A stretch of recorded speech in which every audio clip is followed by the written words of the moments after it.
ముఖ్యమంత్రి రేవంత్ రెడ్డి నేతృత్వంలో ఈ రోజు జరిగిన కేబినెట్ లో కీలక నిర్ణయం తీసుకున్నారు. ఈ వానాకాలంలో 1.48 లక్షల మెట్రిక్ టన్నుల ధాన్యం దిగుమతి వస్తోంది. దేశంలో ఇది రికార్డు స్థాయి ఉత్పత్తి. ఇందులో రాష్ట్రంలో 80 లక్షల మెట్రిక్ టన్నుల ధాన్యం కొనుగోలు కేంద్రాలకు వస్తుందని పౌర సరఫరాల విభాగం అంచనా వేసింది.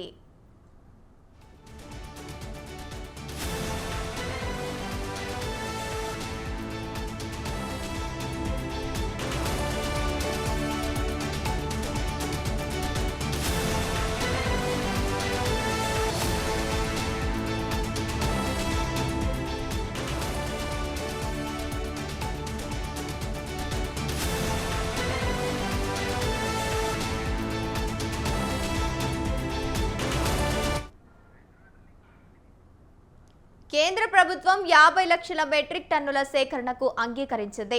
మరో 15 లక్షల మెట్రిక్ టన్నుల సేకరించాలని కేంద్రానికి విజ్ఞప్తి చేయాలని మంత్రివర్గం నిర్ణయించింది.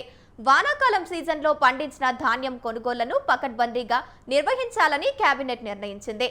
వ్యవసాయ శాఖ, రెవెన్యూ శాఖ, పౌర సరఫరాల శాఖ, రవాణా శాఖ సమన్వయంతో రైతులకు ఎలాంటి ఇబ్బంది లేకుండా ధాన్యం కొనుగోలు ప్రక్రియ చేపట్టాలని నిర్ణయించింది.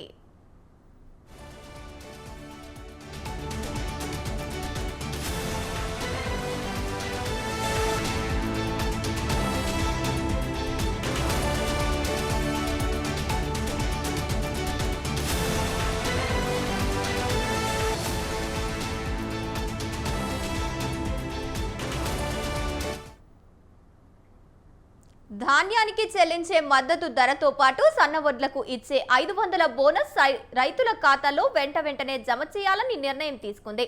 కలెక్టర్లు, అదనపు కలెక్టర్లు కొనుగోలు కేంద్రాలను తనిఖీ చేయాలని, పత్తి కొనుగోలు కేంద్రం పర్యవేక్షణ, సమన్వయ వ్యయానికి ఒక్కో అధికారికి ప్రత్యేక బాధ్యతలు అప్పగించాలని మంత్రివర్గం నిర్ణయించింది.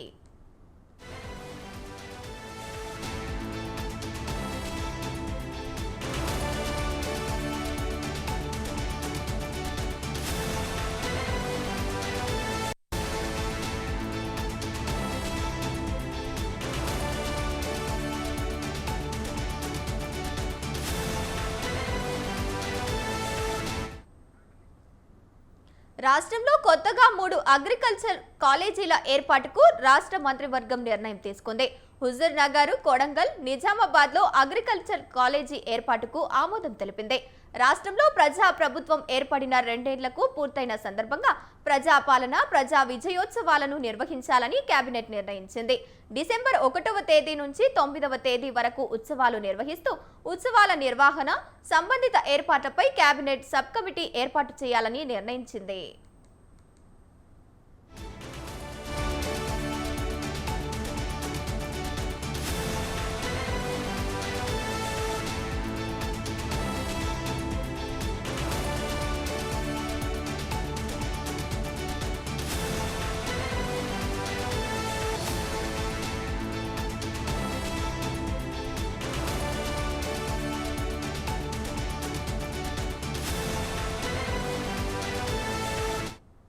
ఇద్దరు పిల్లలకు మించి సంతానం ఉన్న వారు స్థానిక ఎన్నికల్లో పోటీ చేసేందుకు అనర్హులని నిబంధనను మంత్రివర్గం పునరాలోచన చేసింది.